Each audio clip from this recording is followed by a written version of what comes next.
Yes, people. Welcome to today's episode of the Stockroom podcast with myself, Michael. We've got Eman, and we've got a very special guest. Yes. Hailing from New York. Graduated from uni in Syracuse. Yes. Studied industrial design. Has designed and collaborated with a plethora of brands. Welcome to the show, Salehe Bembury. You don't need to clap for yourself. Yeah, I gotta be a part of it. I gotta be a part of the energy, you know? I gotta bring the energy. There's three of us. Real life. Yeah. How are you today? I'm doing great. Good, Yeah. Good. Third day in London. Nice. Came out here for a book signing and a brand launch presentation, if you will, at Dover Street Market. Got to meet you guys. I was just talking to someone about how I did another podcast and we had like this extreme rapport when we were doing the podcast. Or actually, no, sorry. When I watched her podcast previously, I found out that she had like a rapport with all of her guests and I didn't know how she did it and found out that she does like an hour pre-interview. So meeting you guys yesterday, I think was a great alley-oop to this conversation because I'm comfortable. You know? I feel like we should have said it and it was, wow, these guys are natural. we can cut it out. You're good. This is the real, man. This is real, man. Eman, how are you? I'm good, man. Another day, another pod. What a time to be alive. Facts. It's good to link up with people that we appreciate and we respect in this industry. Obviously, we've been doing this for a while now.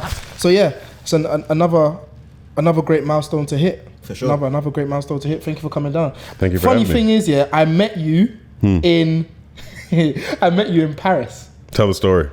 So you were going into I saw you in a shop. I was going with somebody to go and get what was that 7th? Shout out 7th. And then you went off. Yeah, I went off with Wretch to go and get a drink of water because boiling hot, obviously Paris Fashion Week. And I saw you in a store. And obviously the way Paris Fashion Week is, if you guys haven't been, I would say try and go. It's just like everybody's there. Like it's like doing something. Everybody's there doing something. So you can randomly one day bump into a Salehe or you can randomly one day bump into whoever. Like so you're in a shop and I think it was a private meeting. Oh, okay. But I walked into the shop just like on a willy-nilly. I think they thought I was with you. Obviously, there's two black guys here. I was gonna say it if you did. So I walked into the shop, and then I'm like, yo, like Salehe, like I love your work, blah blah blah. Obviously glazing, crazy. Love your work. No, wait, actually, I gotta interrupt you. Go on. Generationally, I believe giving flowers and spreading positivity, not glazing at all. It's not. It's not. You know? Should be done It's more. not. Yeah, It's not. But sorry, keep going. No, it's not. So I've walked into the shop now, and you're like, I'd love to tap in with you, or no, I'd love to like speak with you. Take my, I think you said my connects number, my agent's number, whoever's you was with in Paris. So I've still got their number. I was like, I can't screenshot it. That's fine. It's like, take my number and then we'll link up. I'm not link up, but we'll chat. And then the guy's like, you're not supposed to be here. Like, and one thing I'm sure you know about Paris, they do not play. They don't care who you are. Yo. Yeah, they don't play at all. Even when we went to Tremaine's thing at Dover Street Market. Yo. But to be fair, we still got in. So we still got in, but they really tried to strong arm, like, you cannot get in. And but you have to give context. We got there 5 minutes before it finished. What do you expect? Still. That's fair. I was still with him, but that's fair. But nah, it's great to finally lock this in and have you on. We was going to come to your thing the next day in the Kif store, but we weren't able to because you know the way Paris is. Yeah. What was my energy when we met? Positive? Yeah, no, it was just like, obviously, it's just like, who's this random black brother? But in a way of, okay, cool. Like. Yeah.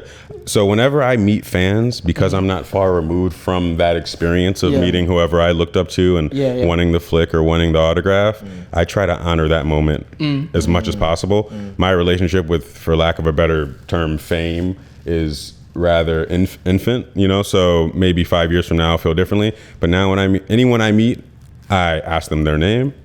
I actually often ask if they want a picture because most of the time people are too shy to ask. And then also, when I first started taking pictures with people, I would try to like accomplish cool. So the picture would often look like this. Massive. You know? And now, I would look back at those photos and I'd be like, damn, that looks like a sad moment. All for the sake of cool, right? And so now I do this very performative thing, right?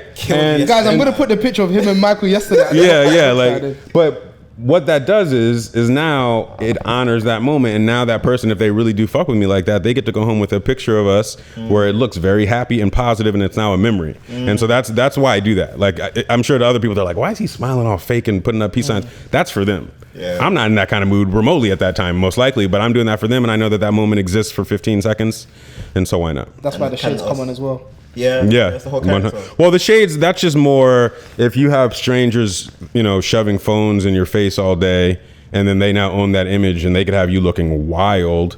Throwing some sunglasses on helps curate that moment a little bit better. Fair. A little bit of not makeup, but a little bit of pizzazz. Yeah, just a little something.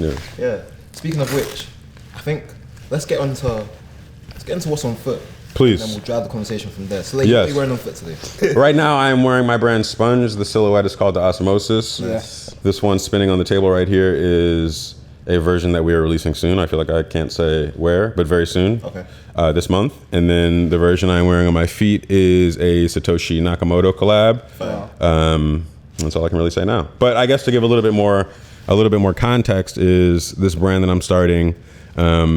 While it's not a hype play remotely, and this is a proper brand that will be at a certain point in time always available to the people.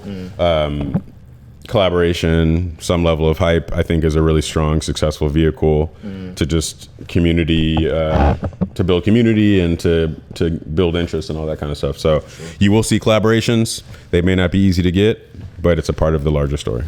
Love to hear that. Yeah. Michael, what are you wearing? I'm wearing Doc Martens. Today, I woke up and I was leaving the house and I was in a bit of a rush because I basically had to order a cab to go grab something. And then I was like, oh, what do I wear? And then I was like, got an episode of Salehe. E-Man had already let me know from before what he's gonna wear. And I was like, well, I have the same crep as him. I unfortunately don't have what would be the guides or like something from the earlier archives, which I would have wanted. Keep you hot, yeah. And I was like, you know what? Let me just throw in some Docs because you can't go wrong with a little smart step. Yeah. A little smart casual. Yeah. Some jeans. So yeah, just plain Jane Doc Martens, man. Yeah, Doc Marten loafers. Yeah. I love the way that you really thought through such a. Hey, it was maybe 5 seconds, but it was thought. Anyway, what you got on foot?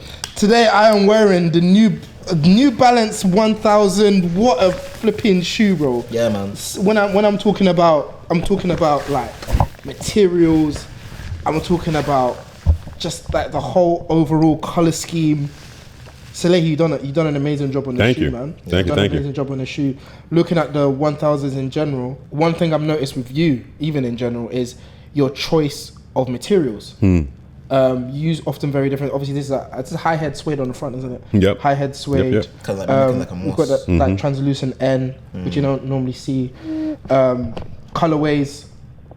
I think you're very specific with your colorways, which a lot of people notice. I think people like you, J-Tips, you're very expressive with the colorways that you use. Even with this shoe, the shoe on the table that we'll get into in a minute, using the blue and like, is it a fluorescent yellow? That's green? A fluorescent green, yeah. Fluorescent green, yeah. Things like that. Obviously, it's very intentional, and it's very from afar. That's a Salehe shoe. That's something that. So, with that is. Why do you use such materials and how does that influence your design? I think the foundation of it is that with design, we can make people feel something. Okay. So first you're creating a product that's going to evoke an emotion from the audience, right? And then how are you going to apply color? How are you going to package it? How are you going to reveal it? What story are you going to tell? These are all vehicles that properly introduces a product. I think this brand does an amazing job of doing that, right? And so when it comes to my collaborative work, when I was working for brands or even this new venture I'm on now, I think it's important to obsess over those things because a lot of people don't. And I think all of those areas of real estate or moments or opportunities to push brand, like just like you said, you say you see product and you know it's me before you actually see it. There's a saying that says within footwear, there's footwear that you can feel before you touch it. Right, and that's kind of what I'm trying to accomplish. So I think with design, it's important to exercise restraint and balance because there are a lot of people that use a lot of colors and it don't look the same, right? So it's about finding that balance of not scaring away a certain consumer and then also keeping another consumer interested. I find it interesting because even on a recent episode that we did with another footwear designer, he said a quote that really stuck with me: "Footwear is wearable art." So even with that being said, and the intentionality of the colors, I think it's amazing, man. Thank you. It's definitely a great job. Thank you. You've been with a plethora or a series of brands. How do you choose which brand to take on? Because obviously you've had different brands over the years.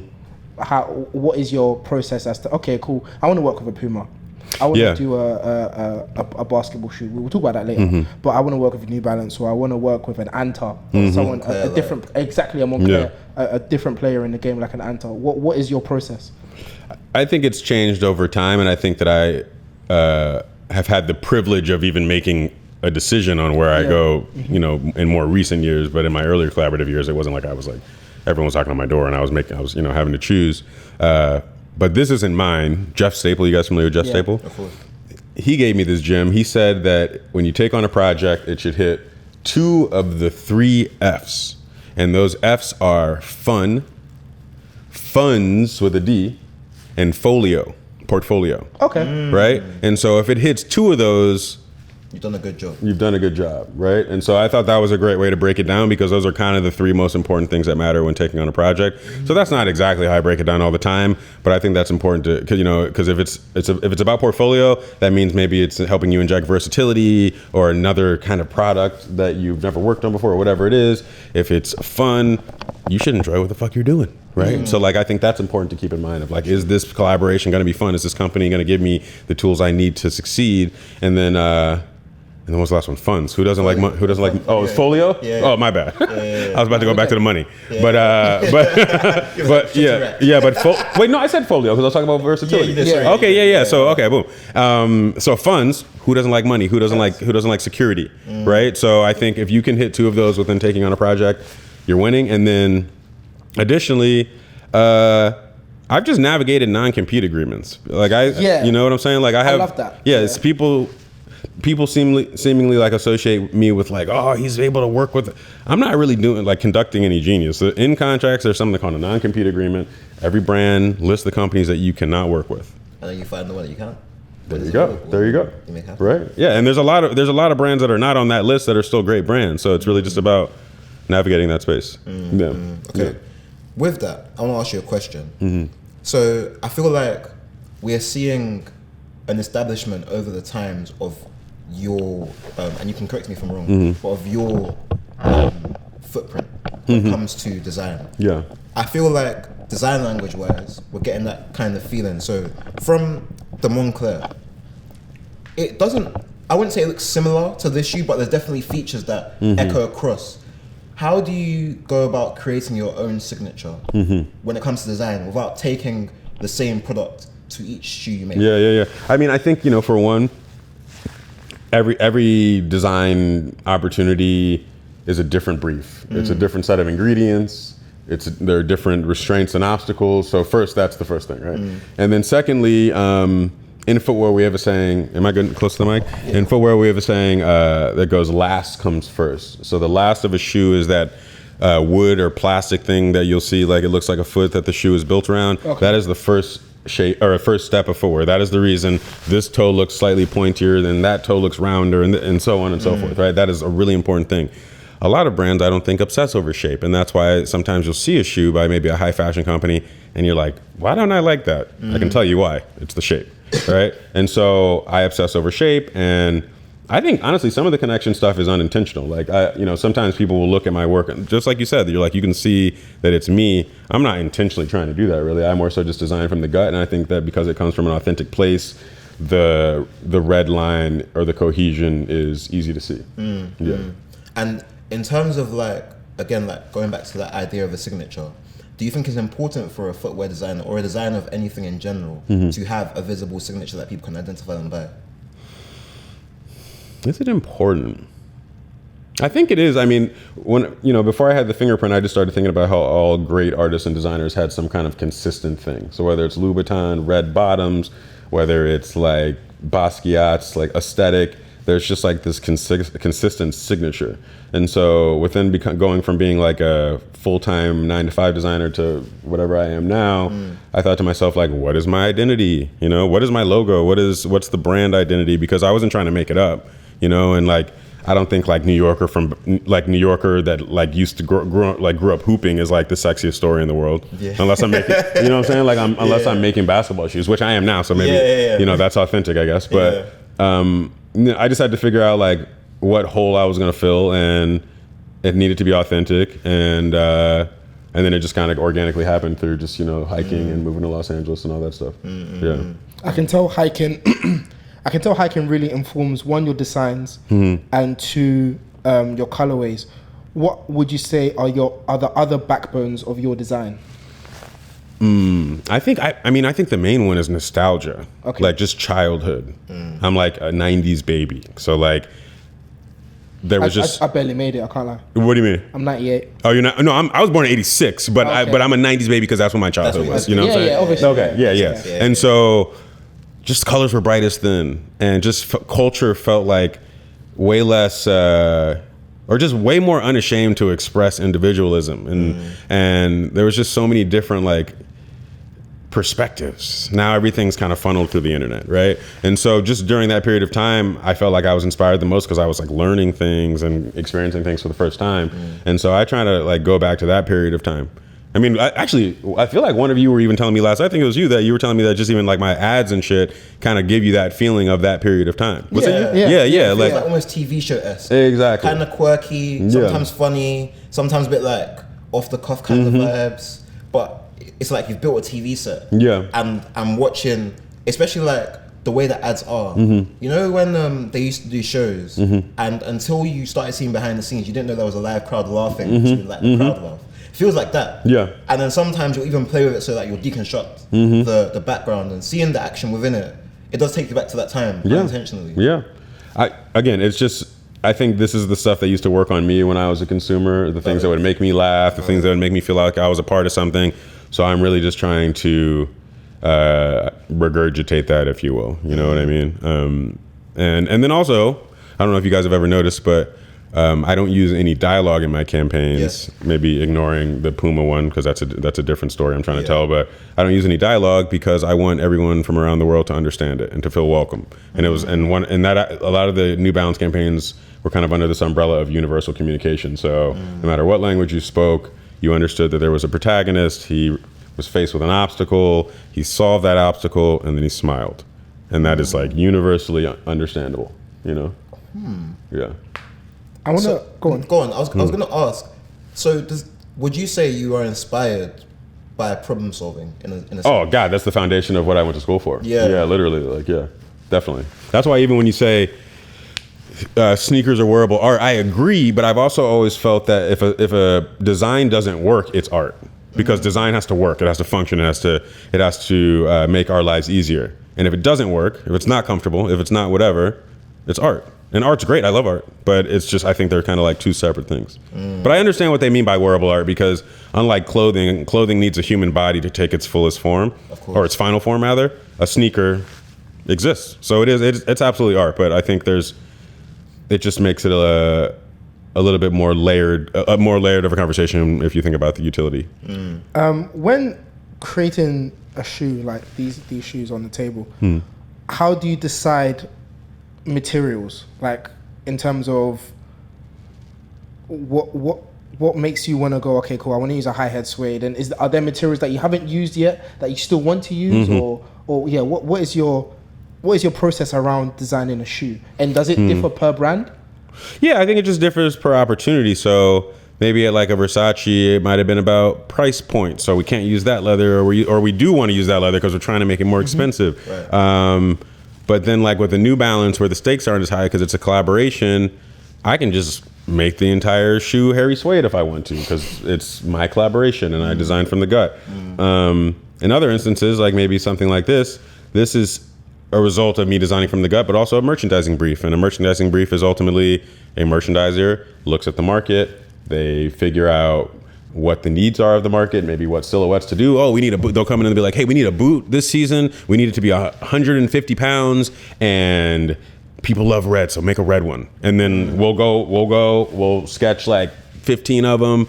Maybe the creative director, I'm just making up a brand, the creative director, whatever brand, they'll be like, oh, these 3 are great. And then we go back and continue to work and then figure out this final thing. But it's not, maybe now in the position I am, it's somewhat of a creatively solo-led opportunity or thing, I guess. But when you work within a company, it's a massive team. And then I also have a team. So it's, LeBron just said it, no one ever accomplished anything alone, so that's very real. Even with that, I want to talk about the juxtaposition between you working at a Versace versus you working as a collaborator at a brand.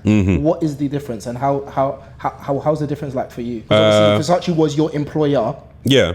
Whereas you are being employed by a brand to do a collaboration. Well, being an employer, the stakes are just so much higher because I was in charge of like a business at Versace.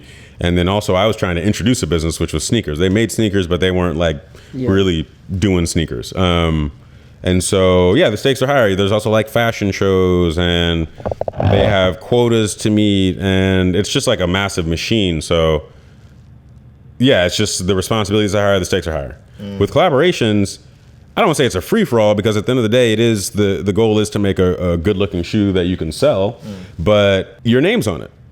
So you know what I mean? So like you can just be like, what if I make it all pink? Yeah. And then they'll just be like, shout out JFG. Laughing it up. Man. But no, that wasn't even like a joke. Okay. But like, I feel like what I'm saying is like, there's a bit more freedom. Yes. To design, a bit more freedom to create. But that's also what they expect of you because a lot of the time, because brands are trying to hit larger quotas, because they need to speak to larger audiences, they can't just make an all pink shoe or they can't just make an all whatever shoe. They got to make a black shoe. They know black sells, right? But a collaborator gives them that license. The collaborator gives them the license to go crazy, tell different stories, potentially pop their audience bubble and speak to new audiences. And so like that's a play space for brands. Like I think it's a place to like play and be seen and shout from the mountaintops and break some rules because they also can't do that within their brands because again they're trying to sell 50,000 pairs of shoes. So it's tough. And then again, I just literally made an all pink Puma shoe that is people are waiting for and it's going to do very well. So I'm not hating on pink remotely. I made it. I made an all pink New Balance. You know what I mean? You know what I mean? So I was gonna ask a question to Eman, and I wanted you to witness his response. How did you feel the first time you saw the What Be the Guides? Because I feel like it came, and it was very different to what we had witnessed from before. So it was different in a good way because it's like, hi, my name is Salehe. Obviously, you've had shoes, you've done footwear before, but it's like, hi guys, I'm Salehe. I wear different clothes. And this is my shoe. So everyone takes it in like, whatever your first shoe is, I feel like people judge you to an extent. Because it's like, I feel like that's why Lil Yachty got a lot of flack that he did when he did the Air Force. But so even just to hop in about that real quick and just being an internal participant of footwear, I knew this before he even said it. Yeah. But he said in an interview, I don't know how many, maybe it was like 2 months ago, he was like, that was all Nike would allow me to do. Yeah. Because again, within collaborations, you're now you get rules, you get things you're allowed to do, things you're not allowed to do. But then the audience don't see it like that. They're just like, they assume that you walked into whatever company that you're working with, you picked whatever shoe you wanted, you have all the freedom in the world. And I was talking about this on another podcast. I feel like a lot of the time the audience forgets that this is a business, right? Yeah. They think that we're just cartoon characters there to serve them. And that is not the case at all, right? Very grateful for the consumers and the fact that they support me and all those things. But I think sometimes the level of entitlement outweighs the understanding that all of these participants are simply trying to, make a living. I want to, sorry, quickly, Michael. I want to, you don't know what you've done with the chain reaction in terms of, I was speaking to Michael about this yesterday. Basically, there was a time, this is very culturally relevant. There was a time in the UK that we call it ER. Which means eating right. Eating right. E with a pound sign and R. This era, top flexing. Like Giuseppe's Notties with the rap. We're talking Balenciaga arenas, low and high, and then they introduced the runners. Off the back of that era. Even your former Buscemi. Yes. When I'm saying you're going to motives and parties as a 17-year-old, and guys are wearing solid gold on their shoes, Money March ripped jeans, and they want you to see the bottom, so they do the pose. So it's like, that's a big different shoe, by the way. Like this, that era. That's what who's the artist? C-Biz. Now cooking out the foil. Get the water to the boil. Well, I'm gonna play the song afterwards. It's gonna put everything into context. The reason why we mentioned this is because what you did with Chain Reaction then followed and became that era of shoe. So we used to go to, when we were at uni, we went to uni in the Midlands, and if you were, I saw it in two lights, because I used to work in Selfridges, so I used to see people wear it on like a casual one, but I also used to see people wear it as the shoe of the time. Before the Balenciaga Triple S, everybody, if you were a stepper and you're going to a function, you're going to a club, you're going to a party, if you're not in Chain Reactions, you weren't really stepping. Now, I didn't have Chain Reaction money, so I was in my J's. But there was a certain type of person stepping in those shoes, and I don't think making the shoes, but in Italy, being from New York, you necessarily witnessed the move that shoe had within Europe. Did you get to see that? Yeah, a little bit just because of travel. Probably not as authentically as you did, you know. But that was the biggest task of that shoe. Was like, it was like hitting 3 different buckets, right? It was like making a sneaker that looks good. It was making sure that the sneaker audience thought it was authentic. Actually, I guess it's 4 things. Making sure that the existing Versace audience wasn't just like, this is just a sneaker. This isn't Versace brand, like coded at all. And then we also had to make sure that the culture thought it was cool. And so I had to kind of like hyper focus on all of those things. Like, first, make a good fucking sneaker. I thought it looked great. It had a cool concept. It was injected with a lot of brand DNA. It looked familiar to the sneaker audience. So now you got the Versace audience is happy, I believe. The sneaker audience is happy because it feels familiar, but it's a little bit more of a peacock. And then 2 Chainz. Boom, exactly, right? So it was 2 Chainz along with a gang of other people, but we ran the furthest because we actually made product, and I brought him with me to the first show, and but it was a great pun as well. Yeah, he's with 2 Chainz. That's my guy. But the fact that his name is 2 Chainz and the shoe was made of 2 chains, like it couldn't have been written better, you know? Like it was written, and so. And then, I mean, with all the other people I got the shoe to, it just kind of like created a wave. And I feel like this was at a time in fashion where most houses weren't really taking sneakers seriously. You had the Chain Reaction during this period of time. You were talking about right before, but during this period of time, it was a Chain Reaction. I forget the Gucci shoe. They had a bunch of big like artworks and logos on the side. I forget what it was called. I forget it. And then there was the Dior B22. The Ryan. Yes, Rython. Rhino. Yeah. So Rython and the B22, the Dior one, and the Triple S. That was the period of time. And so the Triple S actually came before the Chain Reaction. And truthfully, I created the Chain Reaction to 100% compete against the Triple S. That shoe was killing it at the time. Like, no, we hadn't ever seen anything like it before. And chunky sneaker trend. Well, not only chunky sneaker, but just like the fact that it was stacked up and just so all these molded parts. It was so dramatic, right? And also an amazing exercise of shape execution. And so it was like, you know, how can I make something to compete with this, but doesn't look like I'm competing with it? And so I had to make sure that I honored Versace brand DNA and didn't get too lost in this like fake competition. Exactly, right? And so I think I did it pretty successfally, you know? I think I did it pretty successly, and I acknowledged all of the buckets I needed to acknowledge, and created a cultural moment. Let's get back into the Sponge shoe. Let's do it. So, your website initially was called, and is called still, Be a Sponge. Was Be a Sponge always the name, or let me rephrase the question. Is Sponge the new name, or is it still Be a Sponge and the Sponge exists under Be a Sponge? Sponge has always been the name of the brand, even when it was just like simply streetwear pieces. The website was called Be a Sponge. For whatever reason, so many people thought it was Be a Sponge, and that pissed me off so much. I couldn't stand people being like, yo, like, I'm looking forward to Be a Sponge. And I'd be like, that's not the fucking name. That sounds like an actual like. So it would drive me fucking insane. So no, now I think it's very clear the brand name is Sponge. The reason I guess Sponge even came to be prior to this reinvention is after leaving Versace, just from conditioning of growing up in downtown New York, the only thing I knew how to do was make a t-shirt brand. I was like, oh, let's make some t-shirts, let's make some sweatpants. Let's just, I grew up on all these different brands. And so I was like, I got an audience now. So I feel like if I make some things, people are going to buy it. And that's also was me kind of experimenting with this new like independent audience. And so it was like t-shirts and sweats and hoodies, and it all sold out. But the biggest disconnect was that I wasn't wearing it. Right.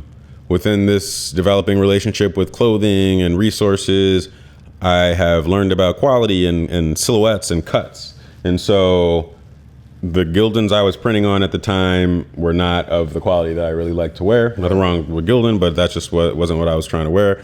And so I felt like it was a missed opportunity. We are all billboards with varying values at varying times, whether it's Fashion Week or whatever. And I felt like whenever I was at Fashion Week, and people were like, what are you wearing? The answer was never Sponge. And I thought that was a huge problem. You look at someone like Tyler, that motherfucker's head to toe. Yeah. Right? And like that is his uniform. And I would argue that a lot of the reason all that stuff does well is because he is personally pushing it. You see the life, you see the whole 360 image, and that's really strong. It's one thing to just like make a brand, but if you also live that brand, now like you damn near don't have to pay for marketing. Because you're marketing every day, right? So that's the path that I'm on right now. The first step is Sponge, long overdue. I've had the pleasure of working at pretty much every corner of the footwear industry, from startup to Yeezy to high fashion to big corporation. And so this entire time I've been absorbing and I've been learning and I've been being a student. And so this brand will embody all of those learnings. And the rule breaking that we did at Yeezy, or like the elite design execution that happened at Versace, or even just some of the fake it till you make it things you have to do at like a startup, right? And so I'm just excited to kind of like take all of those learnings and inject it into this brand. With Sponge, obviously, you've now dropped the shoe, and you have the book. I Make Shoes. 15 years in the making. Obviously, over the 15 years, this is your catalog of. This is everything I've learned, and I had a brief skim through the book earlier today, using a lot of pictures that you found in the archives of when you had first started, and a lot of the designs and stuff. What is your aim with the book? I think I could tell you there's two aims. I think the first aim is this space is still very niche. Okay. And even though it's become very mass, it's not the design product aspect of it hasn't become mass. It's more the consumerism hype aspect of it. Sure. And so if we're talking about product and we're talking about things like lasts and materials and all that stuff, I feel like there aren't too many resources to teach you how to navigate that stuff. Or simply how to have your first job, wearing khakis for the first time, going from being in college to now being taken seriously in an office, and just navigating that whole space of like lunchtime and all those things. And so this book, such an interesting. That's weird, right? You never like in college or wherever you were prior to working, no one was telling you the amount of time you had to go to lunch and when you had to be back. So just something as simple as that was like, whoa. And so lost my train of thought. Bring me back. You're talking about this book is basically. Oh yeah, boom, it's the Bible. So I want this to be a design Bible.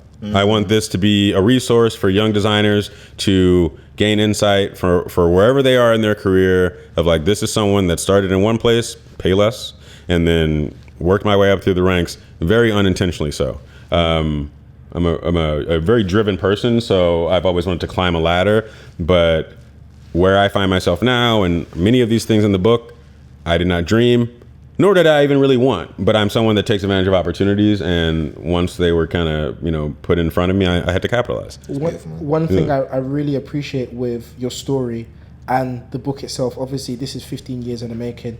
Recently we've seen the Virgil stuff in Paris in terms of his catalogue, obviously everybody knows about Free Game. Everyone knows what he's done for the industry. I really like the fact that in your story, you haven't gone the angle of, I can only accustom this to rap, struggle love. Yeah, you need to make, guys, you have to keep on making shoe designs, you need to do this, even if it's not working. I feel like with you, intentionally so, you've gone for the ones and zeros. You've known that, cool, if I'm at this brand and it's not working here, I need to move forward, I need to move on. Because at the end of the day, I've got rent to pay. I've got food to put on my plate. I've got a family, I've got so on and so forth. I wanted to ask, just going forward, how integral, because the Versace job was just you cold cold message, LinkedIn message, cool. yeah. How has LinkedIn and just in general messaging and just random cold messaging or cold calling people, why did you do that, and how far has it taken you? And is that something that you would definitely encourage? Yeah. Yeah, like I was talking about this the other day, like our parents had to use like Yellow Pages to contact people. Bro. A massive fucking book and then flip through it. And we have everything here, right? You can reach out to anyone. If if they're going to reply, who knows? Yeah, but you still haven't replied to my yeah, but it's always wait, say what? Yeah, you still haven't replied to my DM. Come on, don't do that. Wait, what was you that? thought this was about you, nigga? I'm taking a bit. LinkedIn. Yeah. Okay, so yeah, we just have all these resources. We got LinkedIn, and we have job search sites, Craigslist, and so I just believe in just shooting your shot. Like that's the only thing you can do, and sharpening your sword, and portfolio. Always be improving it. And just people that are sitting around thinking that opportunity is going to come to them, it's not. Or in most cases, it won't. You have to seek it out. Facts. And life is short. You have to chase. You have to accomplish it yourself. No one's going to give it to you. And so I'm a big believer in reaching out. I'm a big believer in asking. Don't ask, you don't get. Yeah, you don't. Man. You don't. Says no, right? Yeah, exactly. And I changed my entire life by asking for that Versace job. I asked for it. And I encounter so many people that are afraid to simply just ask. You know what I mean? So yeah, I think it's important. With your other jobs, obviously Versace, you learn a lot from. I want to quickly talk about your time at Yeezy briefly. Obviously, you made one of my favorite shoes that I still haven't got, the Yeezy Season 3 military boot.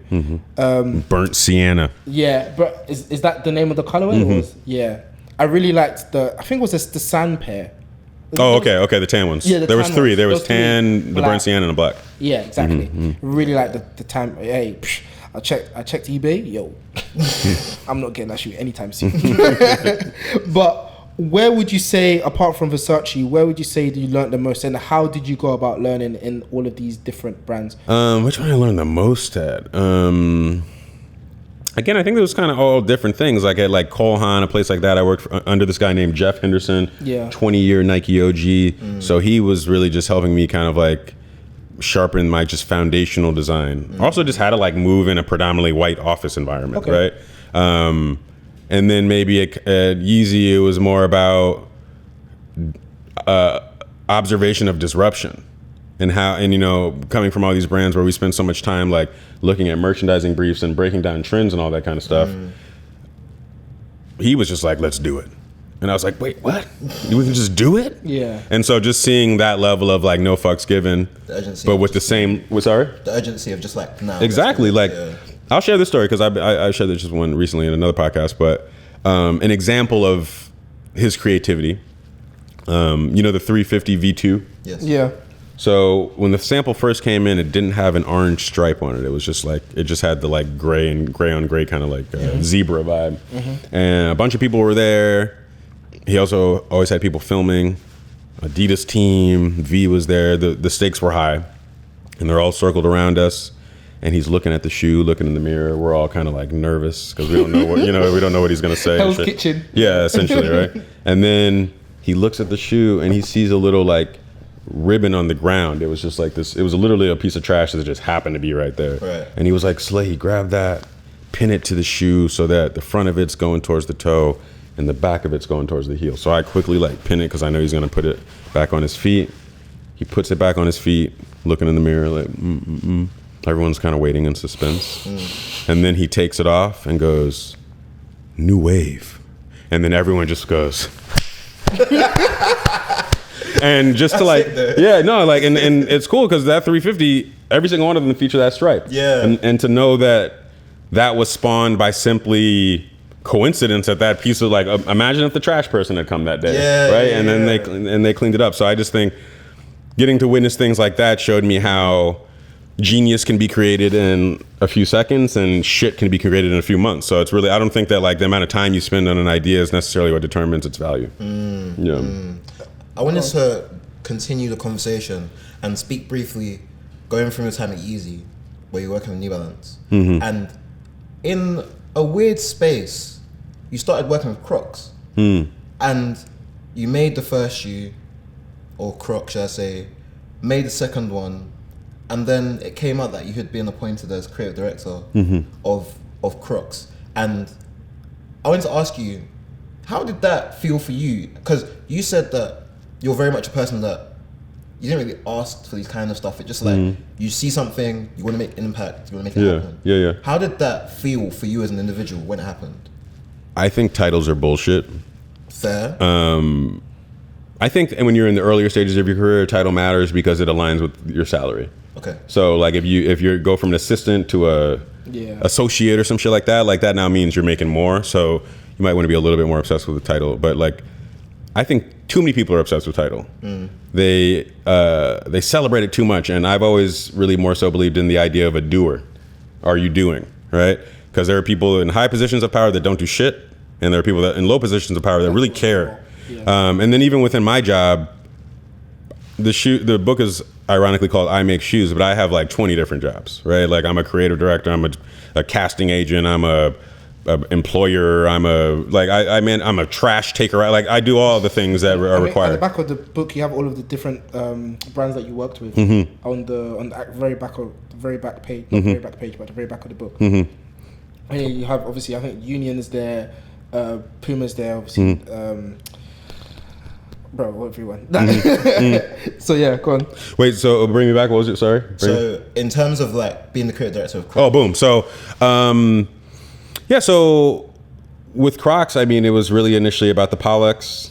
That was supposed to be a very low quantity play. I think like 2,000 pairs, and then that blew up. I knew it was low, but damn. Yeah, I think the first drop was 2,000 pairs. Crazy. Yeah, and then there was a lot of attention, so we ran it back, and then we ran it back again, and then now it's like we've established a design language and a DNA. So now we can take that design language and make new products. So what does it look like if it's a kid's shoe? What does it look like if we merge the traditional Croc with the Pollox bottom? What does it look like if we make a rain boot? What does it look like if we make a sneaker? And so now it's about creating a family of products. That title really didn't mean shit to me. I don't even because it was really like I was the creative director of my collaboration, which was like, it was called like the Pollox Pod or something like that. So I'm a creative director myself. Yeah. So it didn't really mean, like it didn't change my gig. It may have increased the dollar amount, but I don't get, like, unless it's maybe a fashion house one day, I will never get wrapped up in what my title is. Well, I'm getting wrapped up in like what the final product is, like that I can show an audience. With the Pollox, obviously the Juniper was the second silhouette to come out, and obviously the silhouette, which was now a sneaker. To my knowledge, Crocs have never done sneakers. It's always been like mules or just like actual. Yeah. How was that conversation? Because you've literally changed what Crocs is now. Thank you. I would say that we created. I'm glad you found a compliment in there. I would say that because you've done the same thing at Versace. Yeah. Introducing a new idea to them. I think maybe there were like more creative people in the building that understood the product opportunity, but then there were more like dollar amount associated people that understood the business opportunity because they just saw the quantity that the Pollox was selling at, and that's not a quantity that like collaborators normally play in. So now like their mouths are watering, and they're like, where else can we take this? Who else can we speak to? How can we make more money? What different price points can we hit? Because you also have to think like what you just said about the Yeezy boot. It was that you're like, I'm not getting that anytime soon. So it's like there's certain segments of consumers, and then you make products specifically to hit those different segments of consumers. So it was kind of an easy conversation because we were having so much success, you know? Yeah. When the money's rolling in, everyone gets exactly, yeah. It's easier to get your point across, I would say. For sure. But yeah, the title stuff, I don't know. That doesn't really mean anything to me at all. With obviously with the fingerprint design for the sole of the Crocs, How were you able to balance the aesthetic of the shoe with the functionality of the silhouette? Is that a difficult thing to consider or do? Well, so yeah, I really felt like the Pollox Crocs opportunity was kind of like a coming out party, and it wasn't guaranteed. Traditionally, when they collaborate with collaborators, they give them the original Croc and they color it up and they put on some gibbets. Yes. When they hit me up, I did a quick like Google image and I sent them back a picture of what I didn't know was a kid's Croc. Because I just thought, I was like, oh, the outsole, there's a little bit more outsole to, there's just more to it. It felt like I didn't want to just do the original, like, right? Be different. Exactly. And then they were like, oh, this is a kid shoe, but we love that you're rethinking the form. Do you want to redesign it? And I was just like, money. Yes. I'm right there. So now it's like the whole fingerprint thing to date had been 2-dimensional. Like everything was like logos, the Anta logo or the New Balance logo. But now I'm like, wow, like I'm getting to work with foam. It's a 3-dimensional articulated shape. Now maybe I can kind of like explore this fingerprint thing from a perspective of function, from a perspective of just like aesthetic and potentially, I was about to say, and potentially create an iconic product. I don't know if I was talking like that back then, so I'm not even gonna front. But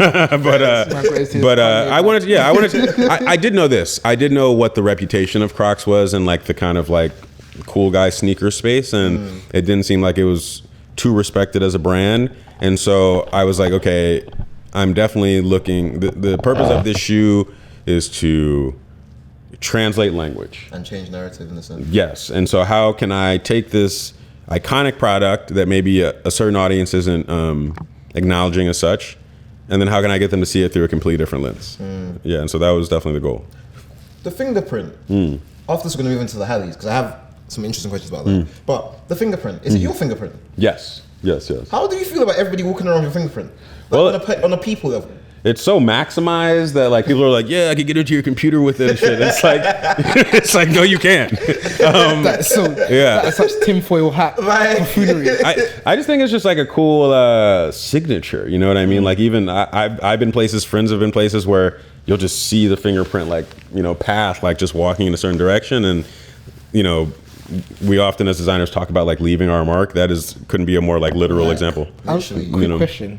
Do you feel like designers, or you in general, this might sound crazy, have a god complex in terms of like, in terms of like, cool, I've created a design and you want everybody to wear it, and you feel a certain type of way if you see more people, like even with a fingerprint, everybody's wearing my fingerprint. I don't know if that makes sense or if that. I get what you're saying, but you think of it like that, like this. When you were younger, you had a curfew. Yeah. Let's say it's 10 o'clock. And you know that if you come home after 10 o'clock, you might get your ass whooped. But then you come home at 10:30 and you don't get your ass whooped.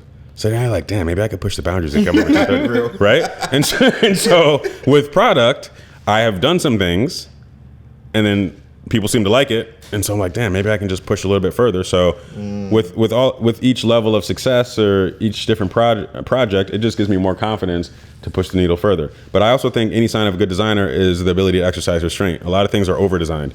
So just as much as I'm trying to push, I'm also trying to pull back, I guess. When do you know when a sketch is gone too far?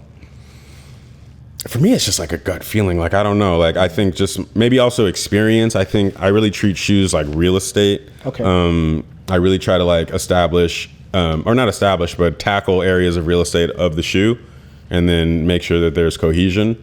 I think it's kind of difficult to kind of design a shoe all at once. I really try to make sure that like the vamp is perfect, and then like what does my eye stay looking like, and then what is my heel counter, and then what is my midsole language, and do these things have a relationship? And yeah, I don't know. It's just like a feeling. And then also, I think I have my masters in being like a sneaker consumer. And so just simply, even you guys with what you like, it's like, I don't even think really a lot of my taste with shoes comes from doing it professionally. I think it's just from like a lifetime of loving sneakers and living around all of those boutiques in downtown New York and seeing all the like exclusive Japanese stuff that wasn't supposed to be there and all, you know what I mean? Like those were the early days of just like, whoa, they use that color? And that's cool. I never thought that like purple would be cool with brown. Yeah. But it is. Yeah, but it's cool. You know what I mean? And so like, I think just, you know, pushing those boundaries is is a way for sure. I want to hop on a conversation that we had recently with another designer. No, we had a conversation by ourselves, but it's a conversation over. Obviously, you've worked with a plethora of different brands, and now you're doing your own thing. Do you feel like a lot of people want the leverage of working with a brand, or is it a thing of everybody wants to eventually do their own or have their own brand come out? Because I don't know if I have the forecast of like all the people, but I will say like I feel like collaborations used to be like this honor, like you know what I mean, like and when collaborations. Yeah, when they first started, it was like if you got a sneaker collaboration, that meant that your brand or your story, your person, like really fucking mattered. And now it feels like anyone can get a forward collaboration, and maybe that's a good thing. Don't want to sound like a hater, right? But I do come from a time where there was a lot of intention put into collaborations. There was a lot of storytelling, and there was a lot of breath. And by breath, I mean a collaboration would happen, and then they would let it breathe so that the audience got to absorb it. And now it's like one after the other. There's no storytelling. Yeah, there's no storytelling. There's no real like marketing moment. There is, it gets lost because there's so much. There's so much. And so even just with the marketing that I do, I often try to think to myself, like, how can I cut through the noise? And yeah, like, and hopefully I do it successfully, but it's really just a matter of like, how do I get people to stop scrolling for a second and feel something? Which is tough because we're just constantly being inundated with all this shit. So like, how can I just like engage an audience? And then we also have to talk about like attention span, because going back to me doing this nostalgic stuff and making 60-second campaigns, I remember I had one campaign and I was looking at the performance of it, and I don't really ever check stats, but I was like, let me check the stats of this shit. And it was a 60-second video. How long do you think the average viewing time of the 60-second video was? 12 seconds. That's exactly how long it was. That's and I was like, it blew my mind. And so now it's just making me approach things differently, continuing to evolve. That could maybe be the transition to the AI conversation or something, but like just continuing to evolve as like a human, a designer, and using all the resources I can to increase efficiency. So even with that, do you feel like, let's not necessarily, okay, cool, let me not say you speaking for everyone, because you're not at the end of the day, but do you feel like it's a goal for everybody who has come from a collaboration to be able to do their own thing, because that's a real sense of ownership? Obviously a collab is nice and all, but to be able to have the allure that people are coming to you for your own personal brand and putting stuff out, and like, I want to go to Salehe not for his collab with New Balance, but for Salehe's shoe from his own brand. Does that give I don't know. Honestly, if I had to guess, I don't know how many creators realize it's possible. Nor do I know when I realized it was possible. Right. It's kind of like almost like I love a dumb analogy, but it's almost like going to a pilot on an airplane and being like, but you want to go to space someday, right? It's like, you know what I mean? Like, like, yes, he probably does want to go to space, but he probably doesn't know the steps in which he has to take in order to get there. Yeah, you know what I'm saying? Can you imagine on the plane? Straight up. Let's bring it down, because you're a little kid, you learn how to ride a bike. You grow up, you start driving the car. You might go further and then be a pilot. How far away really are you from learning how to get to space? But the same applies to the collaborators. Facts. It's just the education. I want to talk about somebody who caused something very, very interesting in the basketball world. Okay. As an athlete, I feel like he had probably his best year so far last season. Agree. And was he robbed? I don't know, but he nearly won the chip. I'm talking about Tyrese Haliburton and your collaboration. Oh, is this the Haliburton? Yeah, that guy. Yeah, I don't pay attention to basketball. Okay. I just know it because of that. Because you did a collab with him. They call him a plethora of names. Just know he caused real issues for people in closing quarters. I think like his returns in the last quarter were near record breaking in comparison to his compatriots and people that played before. And then he was unfortunately sidelined due to injury. And his team unfortunately did then lose the chip. But all of that energy fed into the fortunate timing of him releasing his own hero silhouette with you. Yes. The Hali ones, isn't it? Yeah. So how did you feel seeing this as a collaborator who's working on this piece of art and performance and creating this product, how did you feel seeing him excel in the product that you guys were debuting through him during that period? Okay, so to give context to the audience, I signed with Puma. Yep. This partnership is different for many reasons. One, it's basketball. I haven't told the basketball story yet. However, it's extremely authentic. I grew up playing basketball camps, Seton Hall basketball camp, Syracuse. What was the other one? Was it Syracuse? No, it was Seton Hall, Georgetown, and Dave Hoopla. Basketball City. I caught a lot of bodies on the Battery Park City. What's it, say what? No. But let me finish my rant. I caught a lot of bodies on the Battery Park City basketball court. Yeah, maybe we could splice it in. Yeah. And so what was I saying? Bring me back. Tyrese Haliburton. Tyrese, yeah. And so even though I know that a lot of my audience don't realize that this like new like fashion version of me grew, like as a basketball player, but I am. It is in my blood. That's actually what inspired this whole love of sneakers. So I was really excited to, do this simply because I was going to get to finally design a basketball shoe. That was why I became a forward designer. And so the first thing we did, we sat down, they gave us a list of players, both available and unavailable to discuss. I chose Tyrese. The truthful reason being is I saw what he did to the Knicks in the playoffs prior. And I was like, this kid is special and he has a lot of potential. So we choose him. We then have to pitch him. I've never been a part of a process like that before. He chooses us, leaves his previous company. And then from there, it's about let's make a shoe. Fine. And, making shoes with different players varies because some don't really care about product, some do, some don't know. But then in the case of a Tyrese, that's someone with a high taste level that really cares about fashion. So that was a huge advantage because he had a lot of opinions and he knew what he wanted and he was able to show us like references and mood boards and stuff. Okay. So that made things a lot easier.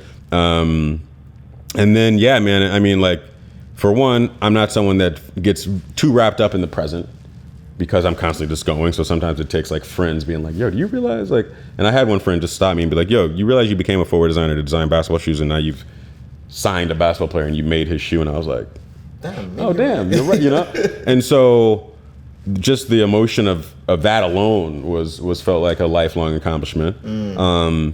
But then it became about when he was gonna reveal the shoe. At first, it was kind of, he was talking about, who did they play? They played us in the Eastern Conference Finals. Who did they play before? It doesn't matter. But anyway, he wanted to, we were talking about when he was gonna like wear it. It was gonna be in the semifinals, the Eastern Conference Finals. And I was like, bro, you gotta play it. Selfishly, I was like, you gotta like reveal it against the Knicks. And also Madison Square Garden, that's like the most eyeballs you're ever gonna get, right? But he was like, before even game one of the Knicks, Eastern Conference Finals, he was like, no, I'm doing it in the finals. And I was like, damn, like I respected that he knew he was gonna make it to the finals. So, and then I remember game one of the finals, he's walking in, shoes in hand. I'm thinking to myself, damn, like I might get emotional if I see him hit a three or something. I just saw him like stretching in the tunnel and I just started weeping. And it really just, it was my 10-year-old, 8-year-old self finally accomplishing what I've always wanted to. And so it was a very powerful moment. And then he hits the game winner. And then he hits the game winner. Yeah, he hits the game winner. When I tell you, I don't know what kind of energy tapped into. For me, there's 3 guys in basketball that I look at that represent the next gen of like basketball post LeBron and Steph and Harden and KD. And it is Anthony Edwards, it's Shai Gilgeous-Alexander, and it's Tyrese Haliburton, and also Jalen Brunson. Those 4, I feel like really carry that next phase of basketball for me. So quickly, are any of them Nike athletes? SGA is Converse, Brunson is Nike, and then AE is obviously Adidas. And then Tyrese obviously with Puma now. And seeing the tenacity every week of those playoffs, like I wake up and it's like I see the memes.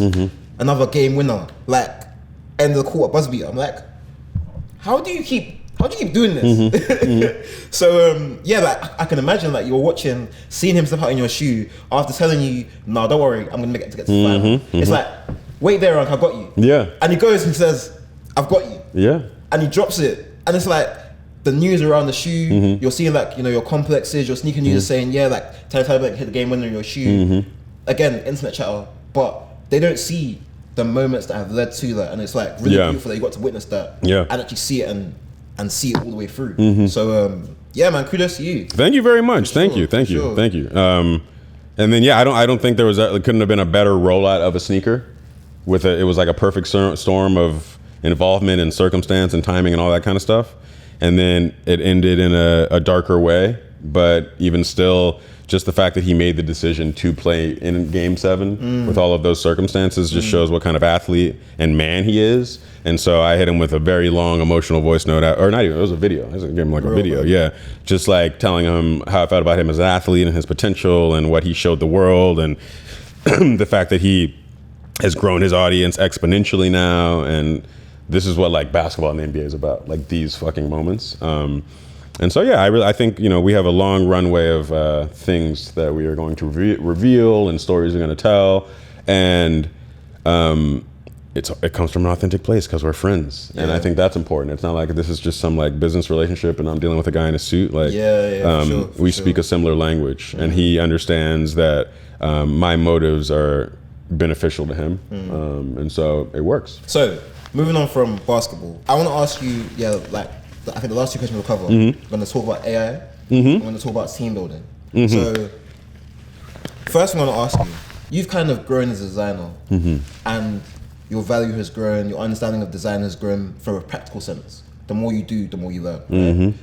How has it been like working with people and managing people, building your own team to like create and execute projects? How has that process been for you as a person? Well, so I for a long time I was someone that thought if I wanted something done right, I had to do it myself. Right.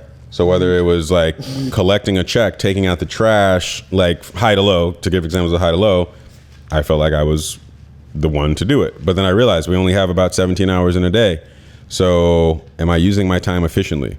So I then had to I then had to hire a team. My team consists of an operations manager, a graphic designer, an apparel designer, an assistant, and a footwear designer. And actually an industrial designer, so he's a little bit more versatile. Right. And they kind of help me get all the things I need to get done. Varying ages, I think having youth around you is really important. I'm 39. I think having younger individuals around me is really important. I got this one designer, I want to say he's like 24. And sometimes like we'll be in like a design review and I'm like, oh, do you think you could change this point or change the composition of this? Or, maybe we could adjust the color palette. And he'll just look at me and go, type shit. And I'm like, and I'm not sure I know what the fuck he's even talking about, but I'm like, this is what I need around me, like to keep me young and shit. Yeah. And so I think, I think, exactly. Like I think he's absorbing it. But I'm not really sure. So I think diversity in team is important.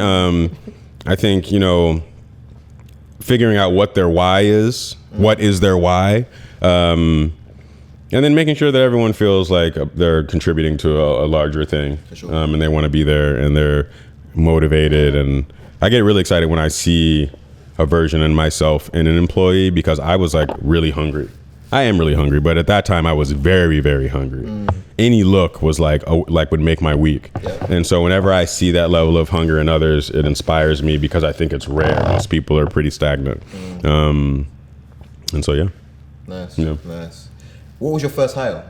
My first hire. My first hire was my operations manager because I have never really had a manager. I had a manager for like a year. Never had an agent. I just have a lawyer. That's it. And so I knew, and so I just knew I needed someone to kind of like, there's just so many emails and phone calls and scheduling and just like project management that needs to happen. I just needed someone to do that. And I didn't want to go through a traditional like job hunting site just because I often feel like HR people don't even really, I don't want to take shots at HR people, but like if you're hiring for a design job, HR people don't know like about design like they should to be able to give you the thing, you know what I'm saying? Like they know probably like the headlines of asking them about like, so what's your portfolio look like? But they don't know how to dive deep, I don't think. And so I just went straight to the source. I put out like an Instagram story and I made up like a Gmail and I told people to just hit me up and I was like, and I'm gonna filter through it. There was like 95% of it was like horrible. But then I found some people and I think I have a pretty solid like people radar. So a combination of people radar and then checking out their work and quick little like coffee or whatever just to gauge them as a person. Gauge the vibe. And yeah, you know, like not all the hires were perfect, or were they not all the hires were perfect, nor were they necessarily the right people. But I got a solid team of 5 now, and they're helping me get a lot of things done, and I'm extremely grateful for them because they're helping all of this come to fruition, which at this stage of the game I don't think I can do by myself. Simply just email correspondence alone, like that in itself is like crazy. Or replying to DMs. Yeah. You still on this? So when you kind of had that flick of the switch moment that like it was like, okay, cool, I actually need a team. First of all, what led to that moment? And how do you feel about now that people rely on you, or not you, but like people work for you and you pay them salaries? How does that feeling, it does feel like something, what does that feel Well, like? straight up, like I remember, like I'd be in New Balance meetings, and they'd be like, "You should probably get a team." and then they'd be like, "Well, Teddy has a team and Joe has a team," and I'd be like, "Nah, I don't want it," because I just like you guys saw, I pulled up here alone. Like I don't need like a lot of people around me to get it done. So like I was like, nah. And then I started realizing that by not having a team, I was slowing myself down. And so then I just was like, okay, if this is where I'm trying to go, and the career seems to continue to be ascending, and the workload is not stopping, now I need people to help me get it done. Facts. Yeah. So, coming to efficiency, AI. Yeah. How do you feel about AI as an entity, first of all? Oh, I mean, I think you could say that it's extremely scary, or you could say that it's a tool that I think's worth learning so that you don't become obsolete. Right. So yeah, there's a lot of scary. Let's not talk about the scary. Let's talk about it as a tool. Yeah. You know. Let's do that. And so as a tool, to give context, every job I've ever worked at, there's always been an individual over 50 or 60 that doesn't use Illustrator or Photoshop. They just hand draw. Maybe they draw well even. But because of that, well, to take it a step back, when Photoshop or Illustrator came out, they decided, I'm not gonna do this. This is the devil's work. Like I'm gonna sketch. Yeah. And because of that, they're slowly aging out. They're slowly becoming obsolete. No different. This is a New York reference for the New York audience, but there was a time in New York when you were taking the train, you would go to 2 people and get a token. And then one day, those 2 people were replaced with like these colorful machines called MetroCard machines. Yo. Right? And that's kind of an example of just like technology replacing human. And so when I look at my job or any other profession, I'm like, okay, I should probably learn how to use this as a tool to increase my efficiency, but then also to not age out. You either go with time or you go with time. And so, so like I needed to figure out a way to use it as a tool, but most importantly, because I know this is what probably a lot of people are thinking as I say this, not replace any level of creativity. So still be creative, but let's say I design that shoe and all I'm left with is the back tab on the back. And I'm like, damn, like what could I do? And then I could just take a picture of that, put it into ChatGPT and be like, show me 20 different back tabs on the back of that, right? And then I'm like, ooh, that one's good. But maybe I flip a little bit. I think it gives us the ability to expand bandwidth. Whereas those 20 back tabs might have taken me an entire weekend. Yep. You know, and now simply with this new tool, it's a time thing. And so I'm a big believer in it. I just released a mixtape where the whole point was to motivate creative flow state for designers, creatives, whatever. And the cover of that was AI, simply because I'm in the midst of a brand launch and a book launch, and this is a side project. So you know what? This does the job. Like, am I about to pay an oil painter to do that? If I had more time, I probably would have. But I had people in the comments being like, you used AI, like, blah, blah, blah. It's like, yo, like, come talk to me when you're juggling 20 projects as well, right? And so, I don't know. I think it's a tool, and if you don't figure out a way to use it to some extent, you will get left behind. I think that's an interesting analogy, because AI is definitely something I wanted to talk about, because just in general, me, I'm not too fond of it in terms of the way it is, but I'm taking that from a scary aspect, so let's not even get into that. I wanted to quickly ask you about, well, 2 things we'll get into. Quickly start with New Balance. She's talking about obviously how Joe has a team and all of these people have a team.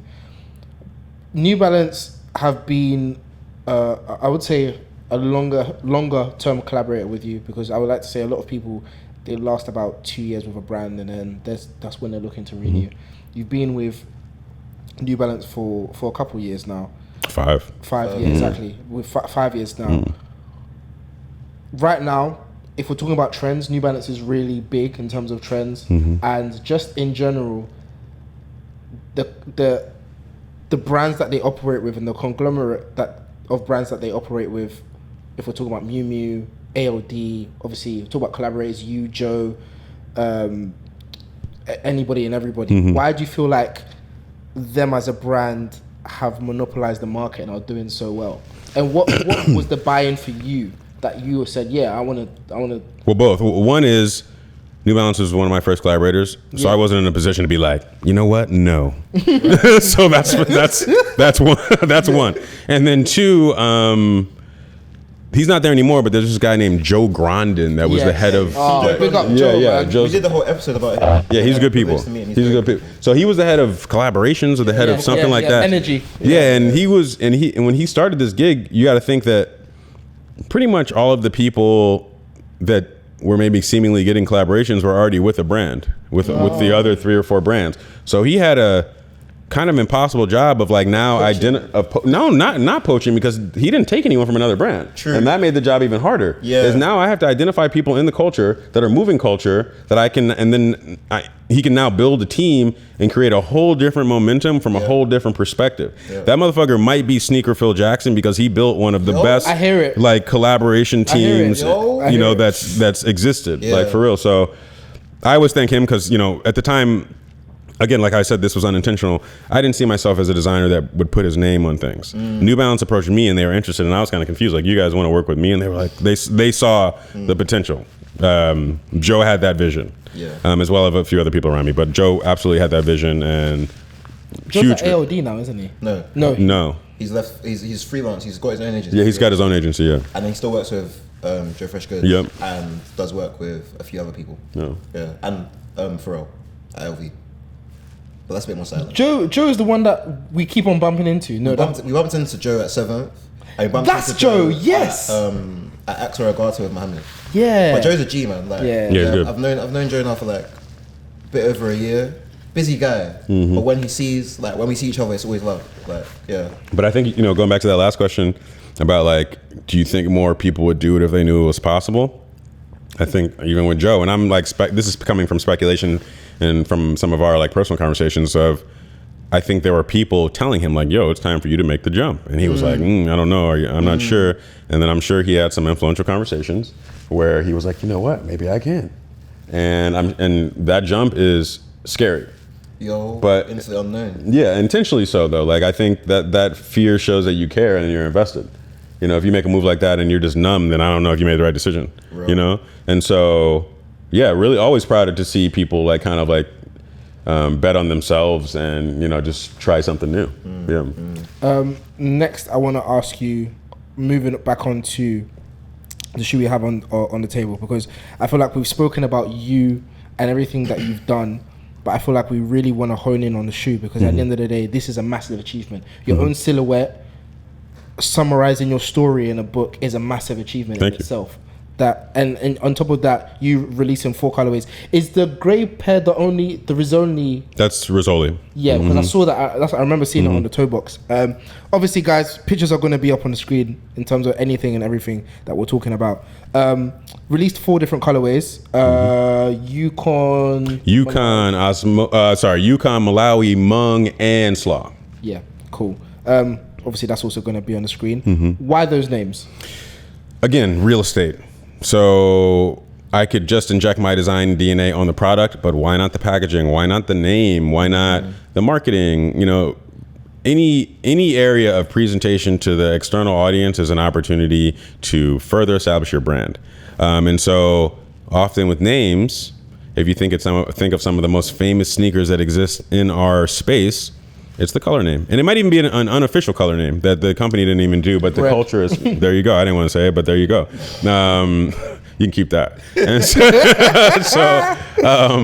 so like, I just think that's just another area where like, someone might like the shoe, but then they hear the name and they're like, ooh, I really like the shoe, because it just feels like slightly more intentional.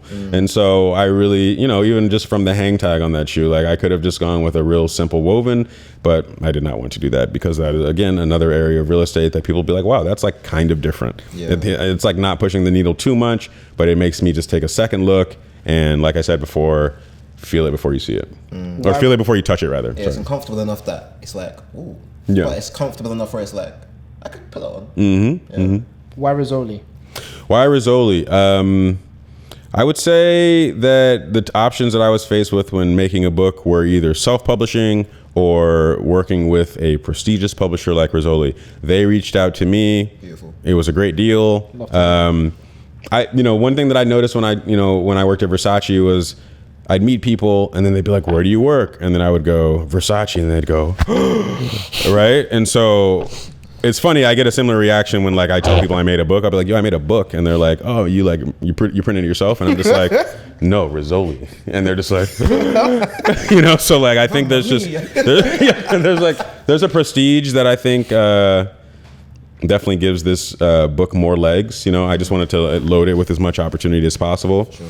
I got a friend made me realize I got an Andre feature. I'm not a rapper, but I got an Andre feature in there. You know what I'm saying? So I just wanted to put as many things in there that would engage an audience and make them feel like this was something that could just give them gems, and that was the point. And then I said I was going to give you two answers to that. The Bible thing, the gems was one part, and then the second part, selfishly, is this is what I've been doing for the last 15 years. I would love the world to see it. Most people know me for like one or two things. I'm the Crocs guy. I'm the Yeezy guy. There's a good 17 projects in that book, and it's been a lot of different companies, and then you also get to see me grow and evolve because it's in chronological order. So some of my fits in the beginning are wild, but that's a part of the story. and then I'm not gonna say it, but the haircuts, yo. Yes, I guess. So you guys show me what picture you're talking about before I can appropriately defend myself. I'm trying to think what else. What else is in there? Right?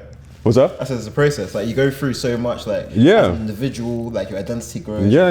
Grows. And then it was tough because I had to do a lot of editing. So like there was just so many photos and so many moments I wanted to like include in this book, but it's only 368 pages. And you know what? Word to LeBron. Here's two more for y'all. Oh yeah. Here's two more for y'all. So yeah, that was really tough because like there were a lot of moments, a lot of photos. I did a massive campaign with David LaChapelle. I'm thinking before I knew about like all of these guidelines, I'm thinking we're gonna have full bleed spreads of it. There's I think only 2 images from that campaign and that wasn't because I didn't want to have it in there. It was just simply because there wasn't space. Yeah. And so I just had to like choose all of the best moments, and I think I did a pretty good job. And it spans a long period of time, and you can also kind of this book answers a lot of the questions of how all of this came to be, because it wasn't necessarily this like intentional plan. It was more just being like nimble and capitalizing on opportunities that were put in front of me. Now to close. Okay. Yes. There's just a few other questions I need to get out. Came to London, more or less one man up. You stepped around, saw some friends. So you did some shopping today and you noticed something. Could you just shed a bit more light on what you noticed about shopping in London versus back home and where? I don't want to compare, but I think, anytime I travel anywhere, I love to, like, what's the word? Just dip my toe into the pool that is like the sneaker culture. So whether that's like a streetwear boutique or a sneaker store, it's just nice to see like how that specific country or city is like giving it up, right? Whether it's like a well-known one or not. So I usually do a quick Google, ChatGPT, whatever, AI, and a quick one, and then I'll usually visit. It's like almost like I believe that community still exists. It's been like watered down a lot, but it still exists. So I almost feel like me being a participant in this space, it's like almost I got to pop by church real quick. You know what I'm saying? Like, and I don't know if not everyone will get that reference, but I got to pop by church real quick to like, You're in your home city. Let me go see the pastor. Exactly. As far as London goes, I was just what we were talking about was that I felt like I didn't see, or I haven't seen, could be wrong, too many like just independent boutiques. And I don't know if that's speaking to where the sneaker space is at right now, because you see that GOAT just closed like 3 locations. Like I think it's a tough time for everyone across the board in sneakers. But yeah, like it's just I'm just not seeing it like maybe like a New York or. I think also like just to shed a bit of light on that. One thing you'll realize is that London has similarities to New York in terms of like architecture and real estate, but it is also a lot smaller. So the pockets, you have to know where to go. Yeah. And I guess like in terms of like boutiques, especially, you might get like a few vintage shops in certain places. Like for example, you might get like in Soho, there's our friend Kasim, he runs a store called Trading Desk. They sell like like some old school clothing, but also some new stuff as well. There's a store called 777 stores, or 777 stores, sorry. That's also in like by Bond Street, Tottenham roadside. And there's a few other stores, but like you said, unless you really know where to go, you won't see them. But it's the same for New York, though. I mean, like just the circuit that exists below Houston Street on New York is equally hidden. A lot of those stores don't exist anymore, but like you had to know. A-Life was just like in the depths of the Lower East Side, and like was there signage? I think it was just a silver door. There may have been like some screen printed signage, but that was impossible to find. Nom de Guerre was in an abandoned train station with no signage. That was impossible to find. Even when you knew where it was kind of impossible to find.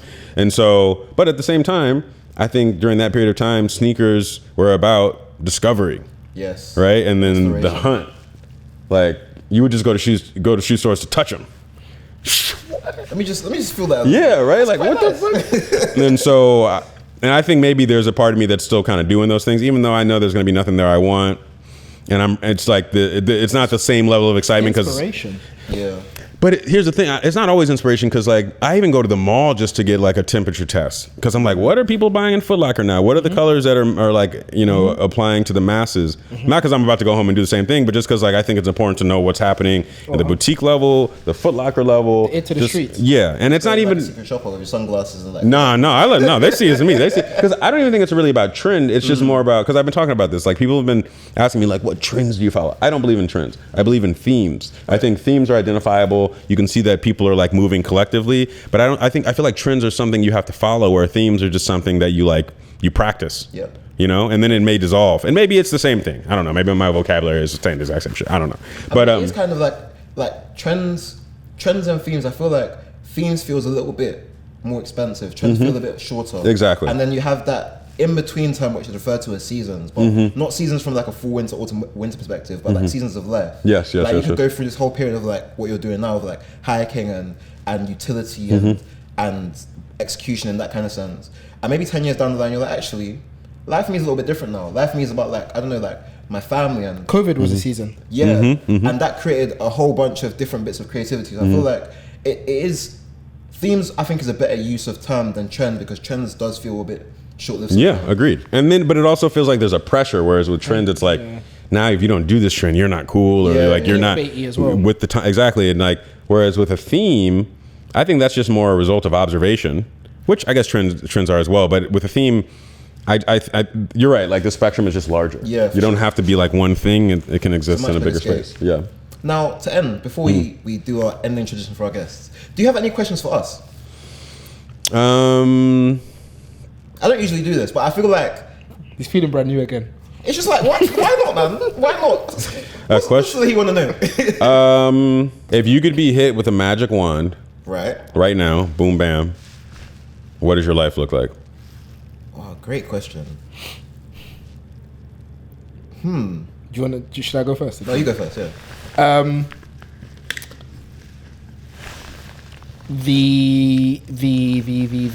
The possibility or the coverage to be able to have a conversation with whoever I want in terms of like whatever's happening. When I say that to say owning a conglomerate like what we're trying to build with this podcast isn't only an arm. I'm speaking with shout out, alright bro, quickly shout out Aaron off camera, man. Yo, step in. Like, shout out Aaron off camera.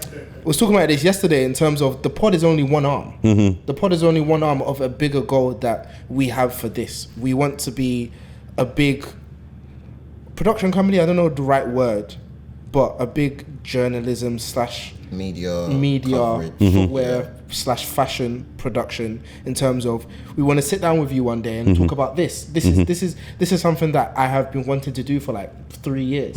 Seeing you do the yurt, blowing into the back of the shoe, into like a shoe, into like a whistle, like who the fuck thinks of that? Like all of these different things is all inspiration, and having the visibility and the feasibility to sit down with different people. Like I wish that we was doing this during the time that Virgil was still alive, that we could sit down with him and be like, yo, what does this mean, or why does this mean? Obviously he's giving us answers in terms of like all of these different exhibits and free game and stuff like that, but just to sit down with whoever I would want to and just have interesting conversations. At the end of the day, I feel like in this sneaker game / fashion game, insight, you have given us a lot of insight. Tremaine, amazing insight. Everybody that we've had Even on, like Clint, Angelo, different angles of insight. Stylists that we've had on, everyone is giving insight. What is everybody watching? What do they need to know that they don't already know that they need to know? So that's my thing. My thing is insight and introducing people to just different things that they'd want to understand. I feel like everybody has a question. I've been watching other publications for years, and it's like, I want to know why this guy does this, or I want to know why like they do that. I can't ask the question. I'll type it in the comments. They're not going to. Why don't I do it myself? And in the UK, we don't have that. So just to sit down with whoever I want to in the UK, because I believe that America's massive, but we are obviously smaller, but we have the similar infrastructure. And a unique voice and taste level as well, where it's like, it's a different angle and perspective. Like people have the UK in their tour run. Why can't we as a podcast, or why can't we as just general media be involved when a Salehe comes to this? Shout out Zainab again. Shout out Zainab, shout out Will. Yeah, Zainab. Yeah, why can't these people who we really adore and really love their story, why can't they come down and we have a conversation with them about anything? Even if it's flipping, do you have a 16? Yes, I do. Yes, I do. Exactly. Or can you sing for us? next interview. But yeah, if we're able to have all of these people, and these people are human and reachable, why can't we have those conversations? I feel like that's it for me. One more question. Go on. I'm gonna ask you this question. If you can't think, you just gotta blurt out your answer. Go on. The number one guest you want. Say it. Don't think. I was gonna say Virgil, but he's Oh, you can't say that one, obviously. okay. Oh, I didn't want to release. Look into the camera. Say it to him. Say it to the camera. Say it out now. The deep breath. I might as well. Alright, the number one guest, believe it or not, is I didn't want to do this. Okay, cool. The number one guest I want is how can I call them? A factory owner in Asia or wherever. That's really interesting. I was expecting a name or something. I didn't. I'm happy to do anybody as long as they make sense. Like, a factory owner. I feel like that's easy. Factory owners. No, but in terms of like that are released or doing stuff now, like in terms of. There's my factory owners. You can find a local factory owner probably. No, but I don't want a local factory owner. You want China specifically? China or Asia in general. What are the?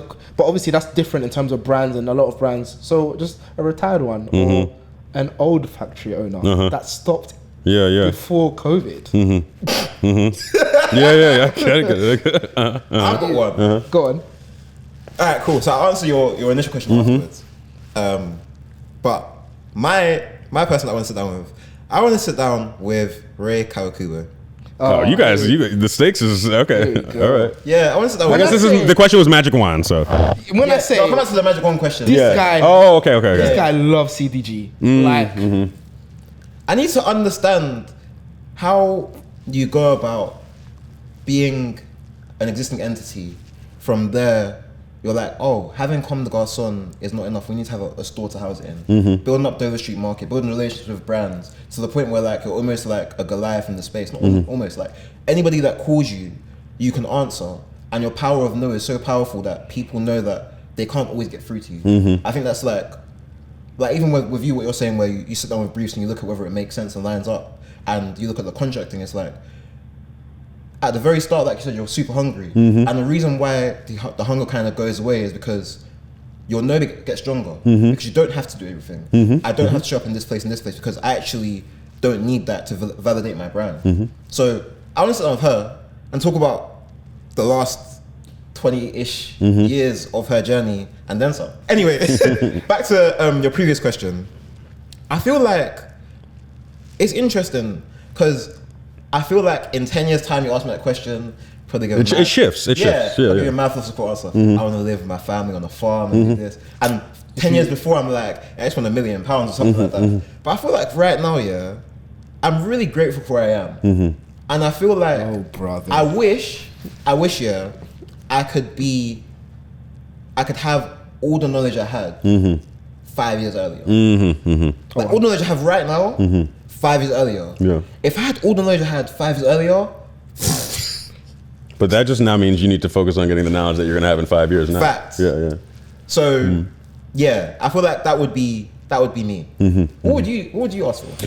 Truthfully, He's got it all. No. This was about a year ago. Dame Dash was in my studio and we were just having a conversation, and he was like, "What's your dream?" And I looked around my studio and I was like, "I think I'm living it." And then he took like a big pull of the blunt and goes, "Dream bigger." And so I don't know if that's Dame. So I don't know. I truly feel like I'm living my dream, because the things that you see here are like light years past what I even wanted. And so I think I would call this a dream. I get to do what I love for a living, the thing that I neglected, friends and homework and whatever else to do, to draw shoes. And now I get paid for it. And now people seem to like want to wear what I work on. And so that is a fucking dream. And even just like the Tyrese NBA Finals thing, and I am in London right now talking to you guys because I draw shoes. Like, that's really cool. and that's not lost on me. So for sure, living a dream, and I just gotta, keep it going. Hey, we appreciate you, man. Yeah. We appreciate you. Thank you for having me. Definitely, man. Definitely. No problem. And on that note, E-Man, it's time to summon Yes. the shoe. So, would you like to give the introduction? Right, so we have a shoe, specifically a size 16 Nike Air Force One. And we get all of our guests to sign the shoe and leave their mark. Because one day, the Stockroom will have its own office. One day, the Stockroom will have a gallery exhibition. And we will show all of the pieces that we've collected along the way. Yes. And so we would like you to choose a spot, Absolutely. to sign, and make your mark. And then also sign the book afterwards as well, please. Yeah, please. Yes. Yeah. So, yeah, man. All right. I'm find a good spot. Angelo's was the first one on that new shoe for episode 100. Angelo got that dope graph handwriting. Yeah, for real. But you've got a good signature though. I was looking at when you signed my book yesterday. I'm gonna do something. Let me do something. Typical Nigerian. He wanted to forge it. wait, what? What's that even mean, bro? Boom. Clean. That is cold. Clean. I was talking to you. You see what I'm saying? The pixelated space. Perfect. No shifting down, no shifting up. It's just, yeah, man. No, and then the book. Let me pose the shoe real quick. We'll do it after. Yeah, we'll do that because that's my book. Where did I put my? I'm gonna get my marker real quick. Why do you always carrying around a marker? I learned this from Jeff Staple as well. Jeff Staple's OG. He has a lot of wisdom. I want to speak to him. Yeah, no, he's great. He's great. He just explained to me you should always have your own marker because you never know when someone's gonna ask for your signature, and you don't want to sign a autograph with a pencil. Real. And you want to control how your signature looks. And so if someone's like, "Yo, can I get your autograph?" and they hand you a Bic pen, that's gonna look a lot different from like a Crink or a Sharpie or something. So I'm just always, again, honoring the moment of like fans and the love and all that stuff. Damn. So yeah, I'm even getting this on the pod. Oh, of course, man. So to put to E-Man, please. E-M-A-N. E-M-A-N. Yes, please. Guys, yesterday, obviously, I'm gonna keep this in. I bet. Yesterday, Salehe, obviously it was loud. It was in DSM. So Michael was like, "Oh yeah, to Michael," and then Salehe was like, "Manuel." Is that M-A-N? I was like, "No, he said Michael." Oh, Michael. Yo, fuck that shit up. Everyone's got one book. Nah, that's good, man. That's good. Alright, Salehe. That's clean. Oh yeah, I need to sign my box after, but hey. Oh, there's another one? No, my box. Oh, the box. I got you. Oh, you do it now? Oh shit. This is going on eBay. I can tell when, like sometimes at these like signings, you can tell when the dudes are the eBay ones. Yeah. Interesting. How do you feel about people reselling your stuff? I think everyone's got to hustle. I mean, I even came from that. I used to camp outside of Supreme and resell stuff. So like however anyone can get it, they got to get it, Yeah. Don't worry, these aren't going there. Okay. It was funny. I actually was just at this store in LA called Riff. You guys know Riff LA? Yeah. Yeah, Riff LA. Yeah. And I was coming out the back because I was chilling with the owner, and I actually just ran into who's that? Oh, Jeff. Yeah. I was chilling with Jeff, and I ran into someone that I kind of knew that was seated a pair of my shoes, and he was selling them on the spot. And I was like, "Motherfucker, caught you red-handed." But I was joking. I didn't care. Was he selling it to Riff? Yeah. Damn. Yeah. So it's not, but it is what it is. Everyone's got to hustle. I mean, I get a lot of shoes I don't want to wear. What's gonna happen to them? Got your ass. Well, hey. Yeah, go on. Salehe, thank you for joining us on today's episode. Of course, this has been a fun one. I usually enjoyed it. Yeah, these podcasts are usually like sometimes uncomfortable for me, but this is comfortable. No, I'm glad, man. I'm glad. You know, that's the kind of vibe we have. I'm gonna cut this out because we've got blacks. That's why. Don't cut that out. Don't cut that out. You leave that in there. But yeah, no, we appreciate you today. We appreciate your time. Thank you for giving us knowledge as well. And hopefully, you know, the reason why we do the podcast the way we do them, the reason why we ask questions the way we do is because you're new to somebody, right? And every time somebody watches our channel, we are also new to them. Yes. By way of conversation. So I hope that anybody that's watched and met Salehe for the first time through our videos and goes down the rabbit hole of watching the rest of his interviews, I hope this is a good starting point for you, you know? This is the best interview. And I hope you enjoyed what you watched. Salehe, I hope you enjoyed the questions we asked. This has been great. This has been great, yeah. I'm glad. No notes. Hey, love it. Yeah. And yeah, people, appreciate you watching, and we'll catch you in the next one. Until then, take it easy. You gone. Woo.